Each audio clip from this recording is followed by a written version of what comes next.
From a coaching perspective, when I look at the lifelong training process for an athlete, or even looking at a segment of time or a period of training, I think there's 4 basic steps or areas to the process that we need to be aware of and think about as we move through them. And the first step is mastery of the basics and fundamentals. Now, this is unequivocally the most humbling step in this process of training. And it really requires a willingness to learn, a willingness to be open-minded. This part of the process, when we're learning basic skills and we're patterning basic movements and we're coming to some understanding of what it means to be stable or how we strength train. There's a lot of intellectual learning, and there's also practice, and so this requires a great mindfulness and a really thoughtful sort of way in which to approach this process. I think studying, learning, reading, and then really thinking and pondering the skills that we're working on is humbling, and it's difficult. And especially if we're restoring balance or we're dealing with a particular area of dysfunction, it becomes increasingly difficult.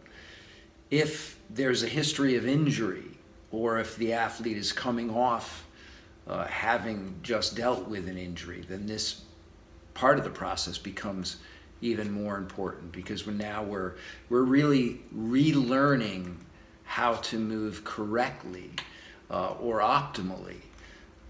And that is really important, because this is the foundation for everything else that's to come.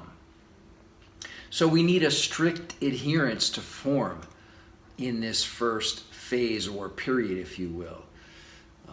There's the least amount of training freedom in this first phase, mastery of the basics and fundamentals. As we progress, freedom increases. But at this point in time, there's very little freedom, and there's a very strict adherence to form, because we want to make sure we're laying down good patterning, and we're really understanding why we're doing what we're doing. The more we can make of this first phase, mastery of these basics and fundamentals, the higher the ceiling will be as we progress through our training. So, in summary, this first phase is really represents the 80-20 rule, in my opinion, to a great degree. Even as we move through training, overwhelmingly, this first area, mastery of the basics and fundamentals, is the most important. It's 80%. If we can master basics and fundamental skills and pattern well and really have a good understanding of what we're doing and demonstrate competency in basic skills and in foundational movements, then we're 80% of the way to where we want to be.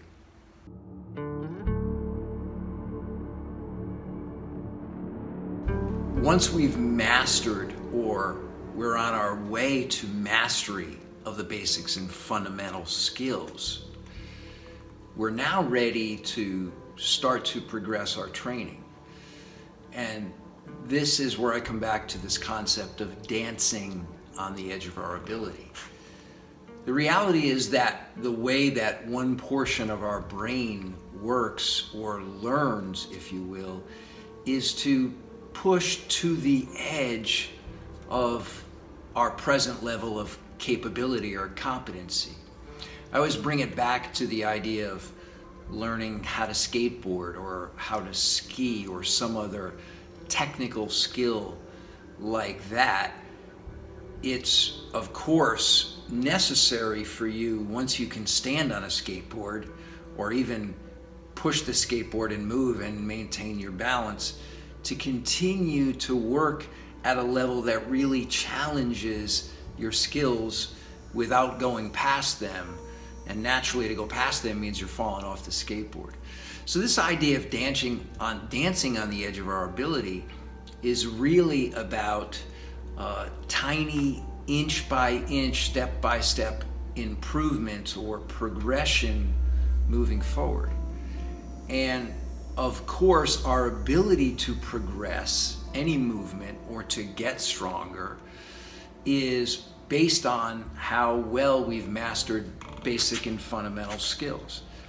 If we're learning how to play a musical instrument and we haven't yet mastered how to hold that instrument or how to perform a major or a minor scale, our ability to then progress to more advanced skills, scales, or technical, or reach greater technical proficiency on the instrument is really going to be limited.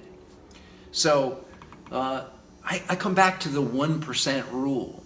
It doesn't seem like a lot, but if we can get better by 1% every day, then what you get at the end of a year is 3,800% improvement, which sounds crazy when you think about it, but that's literally how we get better. So we can't stay at the same level of dynamic load or dynamic challenge or general or specific load or mass with an exercise and expect to get stronger. Our body responds every day and in every moment to whatever stresses are placed upon it, and it adapts quickly to those. So this next phase, this of training progression, where we're dancing on the edge of our ability, is where we gradually increase or subtly increase either the dynamic challenge of an exercise or the loads that we're using in an exercise. Whatever we need to do to make it a little bit more difficult to allow us to move further to the edge of what our present capabilities are. And in this phase, form can be challenged because when you dance on the edge of your ability, it doesn't always look so pretty.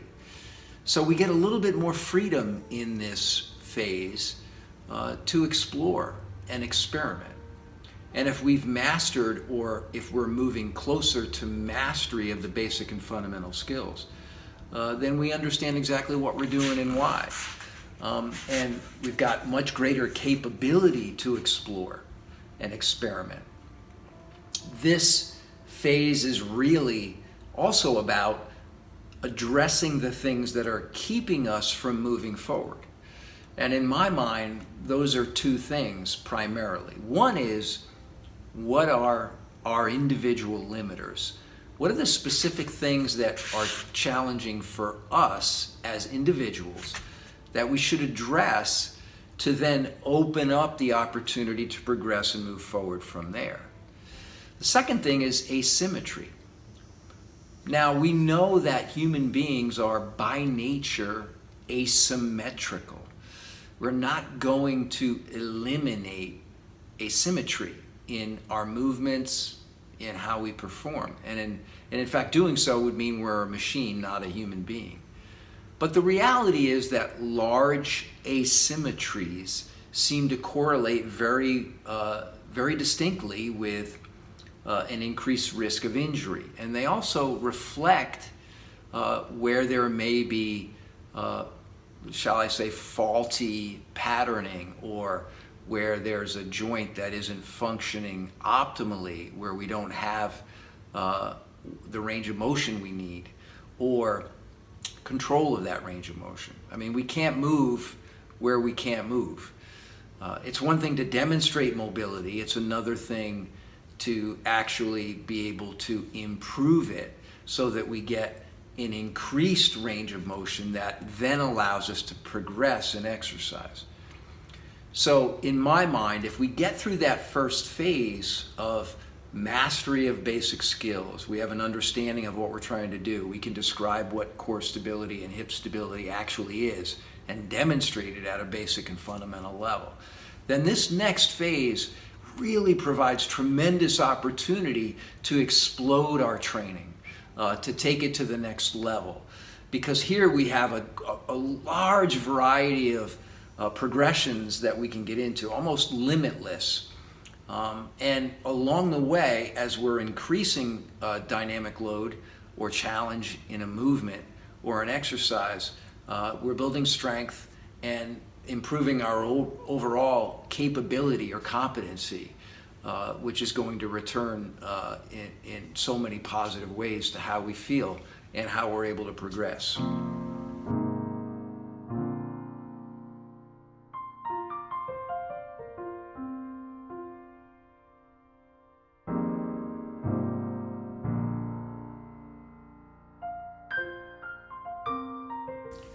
We start with mastery of the basics and fundamentals, and then we move on to the first step of training progression, where we're dancing on the edge of our ability. The next phase, if you will, and it could be thought of as the final phase, but the next phase is continued training progression, right? So taking the more advanced skills and the more dynamically challenging movements or variations on movements that we're now exploring, and progress them even further. And the biggest thing that comes back to me in this third phase is risk and reward. To me, we have to evaluate the possible rewards in any movement or progression and weigh those against the potential risks associated with them. For example, box jumps become a natural progression in plyometrics from, say, hopping or some other more simple or foundational plyometric exercise. Box jumps can potentially be beneficial to train the stretch reflex, to perhaps enhance power. We could discuss the benefits of box jumps, forever, but the way that I look at them is, what is the reward if I perform these? And let's assume I perform them well. What's the potential reward from this movement? I have to weigh that against what the potential risks are. And to me, this is an exercise, especially as the box goes up, where the risks become pretty significant for injury. And certainly if our history of injury is high, if we've had injuries in the past, that's the greatest predictor of injury in the future. So in my mind, this third phase is really what we do within this next phase is dictated by what are the risks and what are the rewards. And of course, all of this is juxtaposed against what our goals are. As endurance athletes, our goal is not to be a power lifter or to hit a max squat or deadlift. However, if our goal is to hit a max in a deadlift, then we're going to approach that exercise and others similar to it, assuming that the risks are going to be greater, but that's what we need to do to progress. So as a coach, I do come back to the 80-20 rule all the time. And inevitably, what I've seen is if we can master the basics and fundamental skills and progress some of those to make some of what we're doing a little bit more dynamically challenging and add load to those movements, then we're accomplishing 80% of what we need to in this movement realm. And the remaining 20% is really frosting on the cake. So the basics are the cake. Progression of the basics are the cake, and everything else is frosting on the cake. And in my mind, we got to choose wisely when considering risk and reward, because we all see a lot of athletes all around us who, they're balancing very delicately on this fine line between doing something which seems like it may be fun or challenging, but the risks are extremely high. Injury may result, which then sets them way back and gets them off course for where they want to be as they continue to progress. And I guess to summarize, the fourth phase, if you will, to this process, this training process of improving is, I think of it as rinse and repeat.